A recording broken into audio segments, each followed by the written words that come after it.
Hi, welcome back to UK Tool Talk. This is a strange looking drill. This is a production line drill.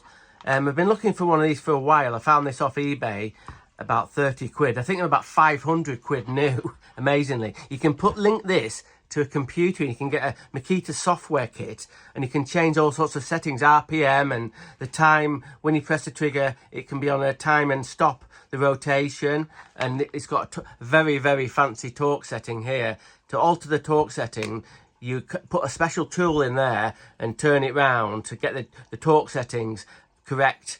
And then it's got this plaque on here. It says here 0.5 to 2 Newton meters. That must be the torque setting. And it's got no, as you can see, it's got no rubber overmolding at all.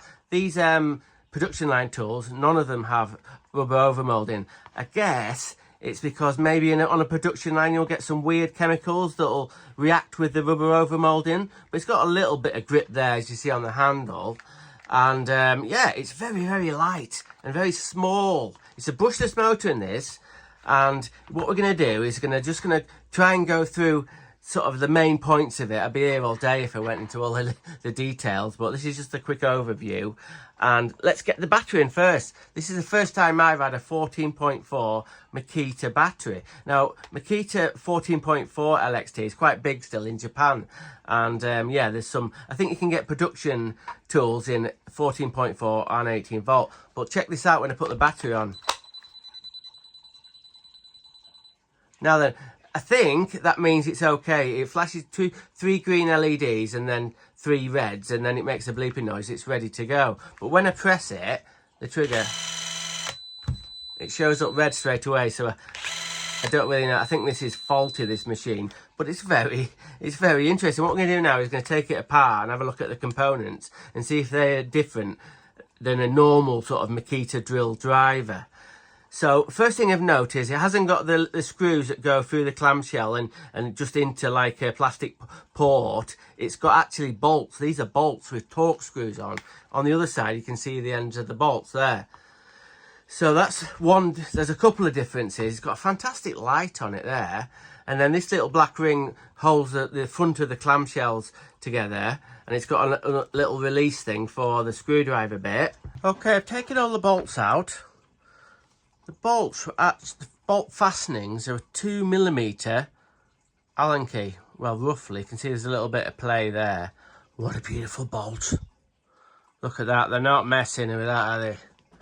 Not messing. Quality. I've taken off this bit, which screws onto the front. So hopefully it should come apart. Hey, tell you what, muckers. This could be the world's first look inside one of these. It might look the same as any other drill, I don't know. Soon tell. Right. Yeah, it's, Jesus. Yeah, it's got quite a lot going on. As I said about I thought the brain would be really big, and I'm not messing. Look at all the wires that come off. There's a circuit board here that does, God knows, this is one of them ferrite rings. Let's have a quick look at this switch. See if it's an on-run. It is. On-run switch. Put that back together.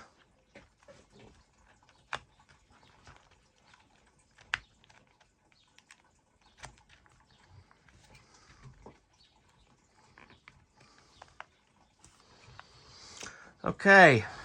So we've got a massive amount of circuitry there. We've got another circuit board here with some kind of chip on it there. And then up by the switch, we've got another component there with a little, I don't know what the hell that does, that.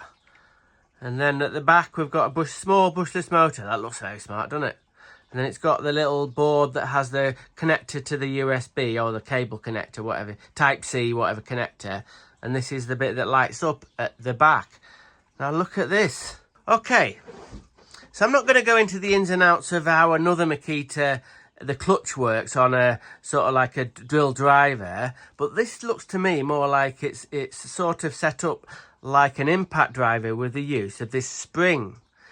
the spring determines the torque setting on this.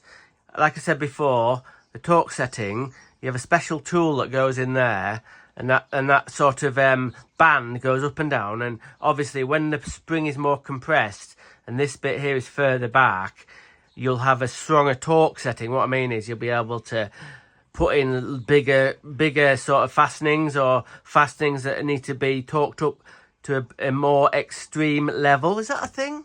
Anyway, so when the torque setting gets to the point where you want it to, obviously what you need it to do is slip.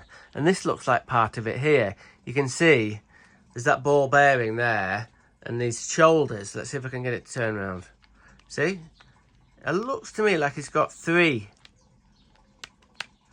So when it gets to its torque setting, it slips there. So this bit here, I'm presuming is just a gear reduction there. That's a bit strange, that bit being plastic. It's a nylon, very hard nylon plastic. But, yeah. Shall I take it apart a little bit more? Maybe a little bit more. We'll take this bit apart a bit and see what's crack with that. Bloody hell, this is fascinating. I could do a 2-hour video about this, but I'm trying to keep my videos under 10 minutes, hopefully. So yeah, the motor's there. That's a nice little Makita motor. This is the planetary sort of single stage gearbox sort of thing, and it reduces it down from God knows what to God knows what. Anyway, reduces it down, the RPM down. And look at this little thing. It's a little switch. Can you hear that? But the switch doesn't line up with anything. Also, this is a bit weird. This is where this connects onto the actual drive bit. You can see like that slits into there. But then this bit here can move up and down a bit. What on earth is going on there? Interesting to see the plastic housing in the gearbox. I guess it's only a small tool and only for light work, so there's no need to make that one out of milled aluminium or whatever. So you can see this bit. This is where the clutch slips. So I've run this bit up here to this far end here. That's on. So what that means is when it's run up there, it's loose. You know what I mean? It can do a tiny little fastener. As you can see, it might be turning this. I'll just pull the spring back a bit, and you can see how it jumps over them ball bearings. These ball bearings, there's 3 of them. So that's how the clutch slips. You can imagine if the spring's really loose and this bit's towards this end here, it will slip really easily. And if it's run right up, it will be really hard to make it slip. If that was run up there, I wouldn't be able to physically do it. So them 2 bits of components got together. Not sure about that switch. Thinking about the back end here. Look at this. We've got a little connector there. You see that? It doesn't go anywhere. So one would presume there's a model like this that has another extra component on it that this got to plug into. This hasn't fallen out of anywhere. It's just sat there. And look at this one. This is a little connector with 5 wires off it. And it's just taped over the end like that. What? It's all got sort of block connectors to sort of separate this bottom bit from the top bit, probably for ease of manufacturing. But yeah, there's a lot going on.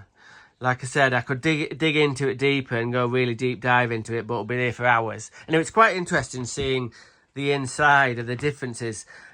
Well, not so much lots of differences, but this head bit is a lot different than a drill driver. A lot different. So that's interesting to see that. Obviously, it's designed to be more accurate for the torque settings. Look at that, it's got bearings in the back there as well. It's got bearings so it spins on there. So what have we learned? Well, we've learned it's a very complicated drill. Don't know what's wrong with it. It has tons of features I don't know how to access. I'm still looking into getting the software for this tool and to try and get it to run and see if I can figure out what's wrong with it, because at the moment it's not working. But it is packed full of technology, circuit boards, switches, and I think I know a load of stuff about Makita tools. I thought I did, but this thing is amazing and amazingly complicated. So there you go. Thanks for watching another exciting episode of UK Tool Talk. And I'll see you next week.